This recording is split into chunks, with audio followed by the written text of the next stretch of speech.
CPM-നെതിരെ വെല്ലുവിളി തുടർന്ന PV അൻവർ താൻ വിചാരിച്ചാൽ 25 പഞ്ചായത്തുകളിൽ LDF-ന് ഭരണം നഷ്ടമാകും.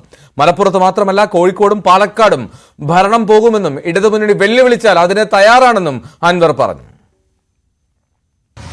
ഇന്ന് ഞാൻ ഇപ്പോൾ ഇവിടുന്ന് തീരുമാനിച്ചാൽ 25 പഞ്ചായത്ത് LDF-ന് അയിന്ന് പോകും. നിലമ്പൂർ മാത്രമല്ല ഇനി അത് പാർട്ടി അങ്ങനെ ഒരു വെല്ലുവിളിക്ക് വരികയാണെങ്കിൽ ഞാൻ അതിന് തയ്യാറാണ്. പോകും. മലപ്പുറം ജില്ലയിൽ പല സ്ഥലത്തും പോകും. ചിലപ്പോൾ കോഴിക്കോട് ജില്ലയിലും പോകും, ചിലപ്പോൾ പാലക്കാടും പോകും. മലപ്പുറം ജില്ലയിലെ മാത്രം കാര്യം ഞാൻ പറയുന്നത്. അപ്പോ അതിലേക്കൊക്കെ പോണോ എന്നുള്ളത് CPM ലീഡർഷിപ്പ് ആലോചിച്ചാൽ മതി. എന്റെ മെക്കെട്ട് കയറി പറഞ്ഞുകൊണ്ടേയിരിക്കുമ്പോൾ ഞാൻ തിരിച്ചു പറഞ്ഞുകൊണ്ടേയിരിക്കും. മുഖ്യമന്ത്രി തലയ്ക്ക് വെളിവില്ലാതെ സംസാരിക്കുകയാണെന്ന് വിമർശിച്ച PV അൻവർ P ശശിക്കെതിരെയുള്ള ആരോപണം ആവർത്തിക്കുകയും ചെയ്തു.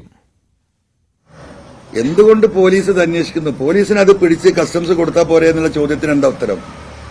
ഈ കൊടുത്തുവിട്ടതാരാ? പോലീസിന് അന്വേഷിക്കാൻ കഴിയോ?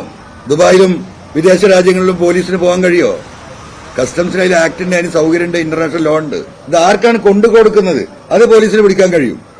പക്ഷെ പിടിക്കുന്നവനെ കൊണ്ടുകൊടുക്കാതെ അയച്ചതിന്റെ ഇവന്റെ ഏജന്റിനെ ഒരാളെങ്കിലും പോലീസ് അന്വേഷിച്ചോ? എന്താണ് മുഖ്യമന്ത്രി തലക്ക് വെളിവില്ലാതെ പറയുന്നത്? ഇതിന് തലക്ക് വെളിവില്ലാന്നല്ലേ ഇതിന് പറയാ? ഇതൊരു പ്രപഞ്ച സത്യമായി നിൽക്കല്ലേ? ഒരു കേസും ശിക്ഷിക്കാൻ കഴിയില്ല. 102 CRPC ആണ് ഇവര് പിടിക്കുന്നത്. കസ്റ്റംസ് ആക്ട് പ്രകാരം 108 മൊഴിയെടുത്തെങ്കിൽ മാത്രമേ ആ മൊഴി വാലിഡാണ്. ആ മൊഴി എടുത്തു കഴിഞ്ഞാൽ കസ്റ്റംസിന് ഈ കാര്യത്തിന്റെ എവിടുന്ന് വന്നു, എവിടെ എത്തി, ആർക്ക് കൊടുത്തു, ഈ മൂന്നാളെയും ക്ലബ് ചെയ്തുകൊണ്ടുള്ള കേസാ വരിക. ഇന്നത് രാജ്യദ്രോഹ കുറ്റായി. ഒരു കാര്യം, ശശിക്ക് എന്തായാലും പങ്കുണ്ട്. ഈ ശശിക്ക് ഇതില് ശക്തമായ പങ്കുണ്ട്. ഈ ഇടപാടിന്റെ ഭാഗമാണ് ശശി എന്ന കാര്യത്തിൽ എനിക്ക് യാതൊരു ഡൗട്ടുമില്ല. അതെന്താ തെളിവ് നിങ്ങൾ ചോദിക്കും. ആ തെളിവ് എന്ന് പറഞ്ഞ കോമൺ സെൻസ്.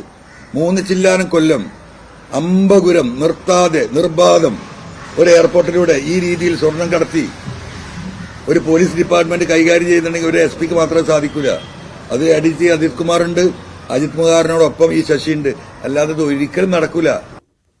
താൻ തുടങ്ങി വെച്ചത് വിപ്ലവമായി മാറും. തനിക്കൊപ്പമുള്ള ആൾക്കൂട്ടം താൽക്കാലികമാണെന്ന LDF കൺവീനർ TP രാമകൃഷ്ണന്റെ പ്രസ്താവനയെ PV അൻവർ പരിഹസിക്കുകയും ചെയ്തു. അതും മനസ്സിൽ വിചാരിച്ച് അദ്ദേഹം സമാധാനത്തോടെ ഉറങ്ങട്ടെ എന്നായിരുന്നു പരിഹാസം. പാർട്ടി തന്റെ മെക്കിട്ട് കയറിയാൽ തിരിച്ചും പറയുമെന്നും അൻവർ പ്രതികരിച്ചു. എന്റെ മെക്കെട്ട് കയറി പറഞ്ഞുകൊണ്ടേയിരിക്കുമ്പോൾ ഞാൻ തിരിച്ചു പറഞ്ഞുകൊണ്ടേയിരിക്കും. ഇപ്പൊ ബഹുമാനപ്പെട്ട LDF കൺവീനർ ഇപ്പൊ പറഞ്ഞ എന്താണ്? പാർട്ടി പറഞ്ഞത് അനുസരിച്ച്. ഞാൻ പാർട്ടി പറഞ്ഞത് അനുസരിച്ചതാണല്ലോ. ഞാൻ ഈ നിമിഷം വരെ പാർട്ടിയെ തള്ളി പറഞ്ഞിട്ടില്ല. ഞാൻ ഇത്ര വയലന്റ് ആണ്ട് വന്ന എന്താ? ബഹുമാനപ്പെട്ട മുഖ്യമന്ത്രിയെ ഈ രാഷ്ട്രീയ പ്രതിസന്ധിയിൽ നിന്ന് കേരളത്തിലുണ്ടായിട്ടുള്ള പോലീസിംഗിന്റെ ഭാഗമായി ഇടതുപക്ഷ പ്രവർത്തകർക്കും കമ്മ്യൂണിസ്റ്റ് പ്രവർത്തകർക്കും പൊതുപ്രവർത്തകർക്കും ഉണ്ടായ മോശമായ അനുഭവങ്ങൾ, വിഷമങ്ങൾ, പ്രയാസങ്ങൾ, അതിലൂടെ പാർട്ടിക്കുണ്ടായ തളർച്ച, അതിന് കാരണക്കാരായ പോലീസ്, ഈ വിഷയത്തിൽ ഇടപെടണമെന്നാണ് ഞാൻ പറഞ്ഞത്. അപ്പം അതിനെ അഡ്രസ് ചെയ്യാതെ എന്നെ കള്ളനാക്കാനാണ് മുഖ്യമന്ത്രി വന്നത്. അത് ഞാൻ സഹിക്കുവോ? സംസ്ഥാന സെക്രട്ടറി എന്നെ പുറത്താക്കുന്ന വൈകുന്നേരം 2:30 മണിക്ക് തുടങ്ങിയ പത്രസമ്മേളനം 3:30 തീരുന്നത്. അവസാനമാണ് അദ്ദേഹം പറയുന്നത്. അതിനു മുമ്പ് പാർട്ടി സ്റ്റേറ്റ് കമ്മിറ്റി ഈ വിഷയത്തിൽ അവരുടെ അഭിപ്രായം പറയുന്നതിന് മുമ്പ് ഈ മോഹൻദാസ് നടത്തിയ പ്രസംഗമാണ് നിങ്ങൾ കേട്ടത്. അപ്പൊ അദ്ദേഹം ആദ്യം എന്നെ തള്ളിയിട്ടുണ്ട്. മുപ്പര് സമാധാനമായിട്ട് ഉറങ്ങട്ടെ.